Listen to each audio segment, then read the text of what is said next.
Karena gue di tahap ini, yaitu tahap kelima. Key takeaway 5 adalah when is enough. Berapa itu cukup untuk kita? Sebenarnya kita semua tuh punya life expectancy atau ekspektasi terhadap hidup yang kita mau tuh beda-beda. Ada yang pengen sederhana, ada yang pengen mewah, dan lain-lain.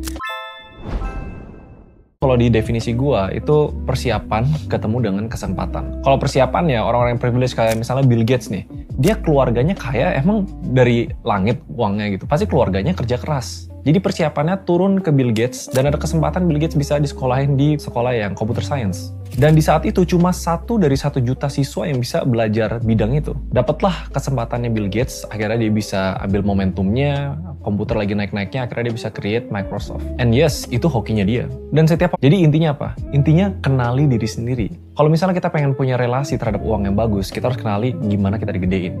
Apakah kita tipe yang, kita takut-takutan, apa kita tipe yang dari kecil diajarin untuk selalu jaga-jaga.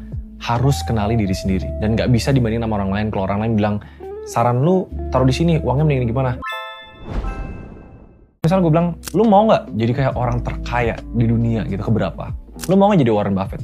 Semua orang bilang, mau gitu. Tapi lu mau nggak sabar konsisten sampai lu umur 50? Nah, ayo, nggak semua orang mau loh jawab kayak gitu. Maunya gue pengen kayak cepet dan lain-lain. Itulah kayak yang bikin orang, harusnya dia bisa kaya. Itu namanya room for error. Jadi kita keempat ini, apapun di dunia ini, kita nge-plan sesuatu nih. Jarang banget dia jalan 100% sesuai dengan plan kita. Dan biasanya kebanyakan orang tuh nggak mempersiapkan room for error. Nggak mempersiapkan, gue bisa gagal. Akhirnya itu yang bakal bisa bikin orang jatuh dan rugi miliaran. Atau mungkin kehilangan semua kekayaan dia.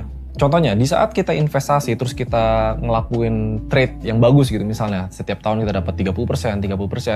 Di buku ini dia cerita, ada orang main lottery, terus kayak, lu ngapain beli lotre? Kemungkinan lu menang tuh kecil banget. Tapi ada studi yang menunjukkan bahwa orang-orang yang punya income di level kecil itu, di kepala mereka, make sense, gue beli lotre. Gue nggak rugi juga dan gue bisa berkesempatan dapat uang gitu. Realitanya kalau misalnya Jeff Bezos, Bill Gates, mereka ditaruh di posisi yang ekonomi rendah atau misalnya mereka nggak terpapar informasi atau pendidikan, kemungkinan besar mereka bakal tetap beli lotre juga. Jadi kita KW1 tuh kita nggak boleh ngejat. Oke guys, kalau lu mau kaya, lu harus nonton video ini. Di sini kaya yang gue maksud adalah kekayaan finansial, masalah uang, gimana caranya kita punya puluhan miliar dan kita bisa mempertahankan uang itu. Dan di sini kita bakal bedah key takeaway gue dari buku The Psychology of Money. Tapi di sini gue bakal ambil inti-inti key takeaway berdasarkan versi gue. Jadi nggak berdasarkan chapter by chapter, tapi menurut gue apa sih key message atau inti-intinya yang bisa diambil buat kalian. Realitanya kalau kita ngomongin tentang kekayaan finansial, percaya atau enggak, di buku ini dikutip 99%